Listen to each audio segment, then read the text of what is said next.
네, 오늘은 4차 산업혁명과 신재생 에너지에 대한 이야기를 나눠보겠는데요. 부산테크노파크의 김태경 원장과 함께하겠습니다.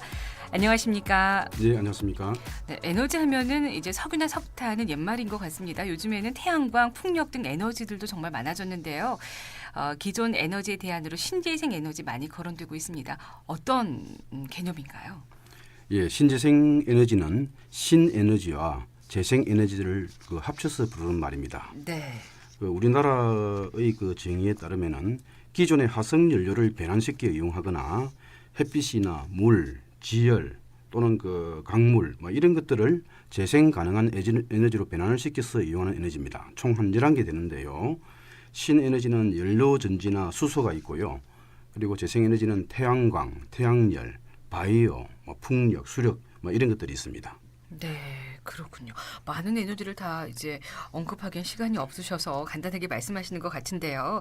그렇다면 흔히 태양 에너지 중에 태양열 발전과 태양광 발전의 구분이 좀 있더라고요. 네. 어떤 차이인가요?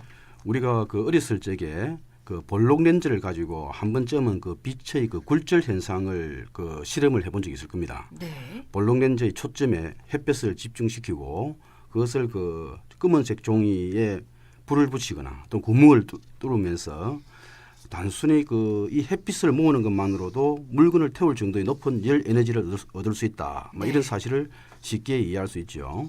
그래서 1시간 동안 네. 지표면에 도달하는 태양 에너지의 양은 전 인류가 1년 동안 소비하는 에너지 양과 맞먹는다고 합니다. 네. 그러면은 이 태양 에너지를 보다 효과적으로 사용할 수 없을까라는 생각을 하게 되죠. 그래서 태양열을 모아서 물을 끓이고 이때 나온 전기로 발전 터빈을 돌려서 전기를 생산하는 것을 우리는 태양열 발전이라고 합니다. 네. 반면에 태양광 발전은 태양광 셀이라고 하는 반도체로 구성된 장치가 있습니다. 그래서 태양에서 나오는 빛과 그리고 광전 효과를 통해서 전기를 발생시키는 것인데요. 두 개를 굳이 쉽게 설명하자면 태양열 발전은 태양에서 나오는 열을 모아서 전기를 만들고 네. 그리고 태양광 발전은 빛광자 말 그대로 네. 태양의 빛을 이용해서 전기를 만든다고 생각하시면 됩니다. 네. 요즘에 정말 밭에 이런 설치들이 많이 되는 걸 간혹 보거든요. 이건 예. 태양광 발전이라는 거죠. 그렇습니다. 네. 그런데 지금 우리가 일반적으로 사용하는 석유나 석탄 같은 기존 에너지가 있습니다. 그렇다면 기존 에너지와 요즘에 이제 뜨는 신재생 에너지의 차별성은 어떤 걸 줄 수 있을까요? 기본적으로 석유나 석탄, 천연가스 네. 이것을 갖다가 화석연료라고 합니다. 네. 그런데 신재생 에너지가 각광을 받는 이유는 네. 우리 현재 인류가 직면한 지구 온난화 현상이 있죠. 네. 이 지구 온난화를 방지하고 또 화석연료에서 나오는 미세먼지 이런 것을 방지하고자 하는 것입니다. 더군다나 우리가 쓸 석유나 석탄, 선진가스 이런 것은 한정이 있기 때문에 네. 그것의 고갈에 대비해서 신재생 에너지를 준비하는 것입니다. 네. 그래서 기본적으로 태양광이나 풍력처럼 이 자연계에 존재하면서 고갈되지 않는다는 장점이 있죠. 그리고 미세먼지라든지 이산화탄소 또 원전 같은 경우는 방사성 폐기물을 발생하지 않습니까? 이런 모든 문제를 없애주고요. 특히 지구 온난화 문제는 지금 전 세계적 이슈입니다.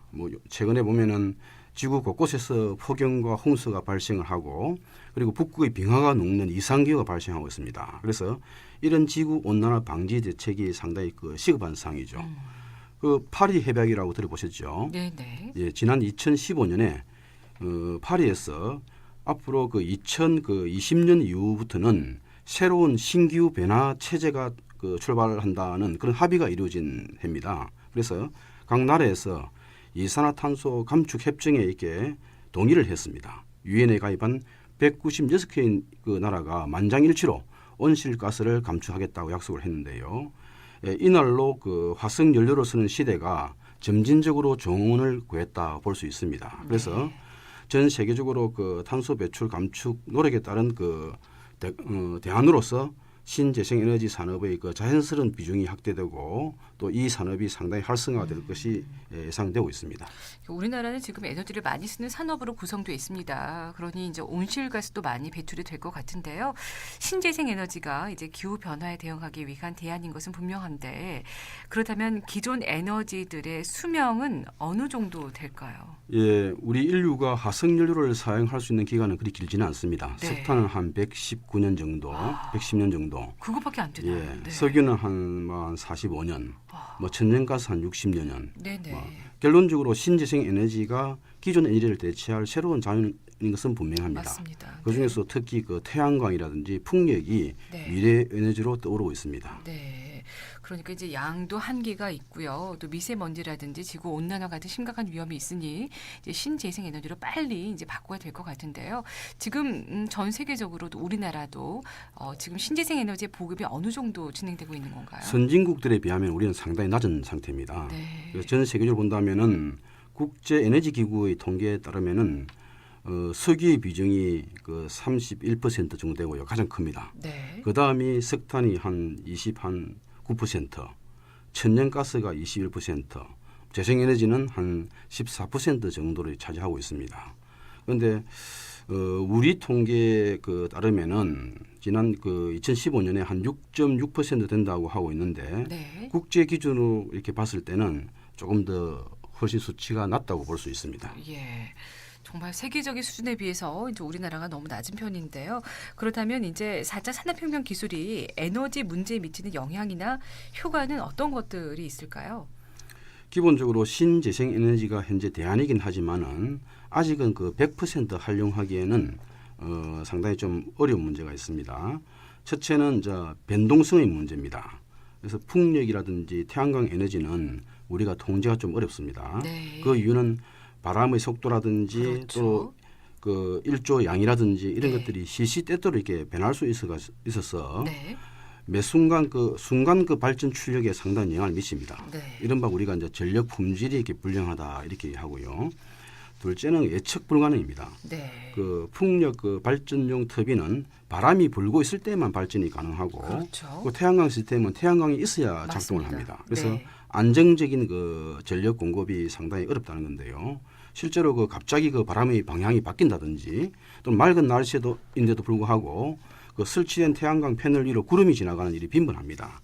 그때마다 발전량이 달라지기 때문에 신재생 에너지로의 정책적 전환을 하는 것도 중요하지만은 에너지에 대한 수요와 공급, 즉 에너지를 효율화하는 대책도 상당히 필요합니다. 그래서 4차 산업혁명을 기반으로 한 ICT 기술과 전력 인프라 핵심 기술을 적극 활용해서 에너지의 효율성을 높이는 그런 관리 시스템이 필요합니다. 네. 신재생 에너지 오늘 4차 산업혁명과 관련된 이야기 나누고 있습니다. 부산 테크노파크의 김태경 원장과 함께하고 있는데요. 지금 가락대로는 지사과학단지 입구에서 가락 나들목 방향으로 세산 삼거리 입구 2차로에 지금 화물차가 고장으로 서 있습니다. 뒤로 지체 많이 되고 있다고요. 양원석 애청자께서 제보해 주셨습니다. 자, 그렇다면 에너지 소비를 효율화하는 방안은 여러 가지가 있을 것 같습니다. 우리 주변에 있는 예를 하나만 좀 쉽게 들어본다면요. 예, 스마트 타운을 예를 들 수 있는데요. 네. 서울 노원구에 보면은 한국전력의 인재 개발원이 있습니다. 네. 이 건물에서는 사람들이 없으면은 자동으로 이렇게 등이 꺼지고요. 건물 전체에 자동 소등 시스템을 갖추고 있습니다. 그래서 국내 최초로 에너지를 최적으로 관리하는 이른바 스마트 타운이라 하는데요. 전기라든지 열 에너지를 생산하고 저장하고 소비하는 것을 실시간으로 이렇게 감시하고 제어를 해서 최적화된 에너지 관리를 목적으로 하고 있습니다. 네. 그래서 이것을 위해서 태양광과 같은 신재생 에너지원과 그리고 에너지 저장 장치인 ESS 그리고 스마트 스위치와 같은 스마트 기기 이런 것들을 정보통신기술과 융합시키는 그런 시스템을 구축을 해서 이른바 이런 것을 스마트 그리드라고 하는데 그런 네. 시스템이 적용된 것이라 볼 수 있습니다. 네. 지금 화석 연료의 수명을 봐서도 그렇고 지구를 살리기 위해서도 그렇고 이제 신재생 에너지는 거스를 수 없는 흐름인 것 같습니다. 그렇다면 마지막으로 한 가지 질문 드리겠는데요. 지금 정부가 원전도 줄이고 신재생 에너지 공급을 늘리고 있는 정책을 추진하고 있습니다. 그런데도 이제 전문가들 사이에 정치권에서도 의견 차이가 많더라고요. 원장님께서는 어떻게 생각하시는지요? 예, 상당히 민감한 사안이기 때문에 단정을 내리긴 좀 어렵지만은 네. 그 사우디와 같은 이런 기름이 풍부하게 나는 나라도 네. 신재생에 가장 많은 투자를 하는 나라 중에 하나입니다. 그렇군요. 뭐 그 나라가 오일이 없어서 이렇게 투자를 하겠습니까? 네. 그리고 제가 얼마 전에 호주를 다녀왔지만은 네. 호주라는 나라가 엄청난 그 화석 연료를 보유하고 있음에도 불구하고 네. 신재생 에너지로 모두 그 발전소를 대체한다는 그런 정치를 아주 강력하게 추진을 하고 있습니다. 네. 독일의 경우에는 풍력과 그 태양광을 중심으로 한 그 에너지 신산업 정책을 꾸준히 추진을 했습니다. 그래서 지난 2015년만 해도 전체 전력 소비량의 약 32.6%를 친환경 에너지로 충당을 했습니다. 그렇군요. 결국 에너지 기업들도 새로운 에너지로 아마 생존의 기반을 바꿀 것입니다. 그래서 네. 원전은 결국 위험성이라든지 여러 가지 문제 때문에 지금 네. 국민들이 우려하고 있기 때문에 기본적으로 신재생 에너지 정책으로 전환한다는 것은 뭐 시대의 흐름이라 볼 수 있겠습니다. 그렇겠습니다. 신재생 에너지에 대해서 잘 몰랐는데요. 오늘 다시 한번 생각해 볼 수 있는 기회였습니다. 부산 테크노파크의 김태경 원장과 함께했습니다. 감사합니다. 감사합니다.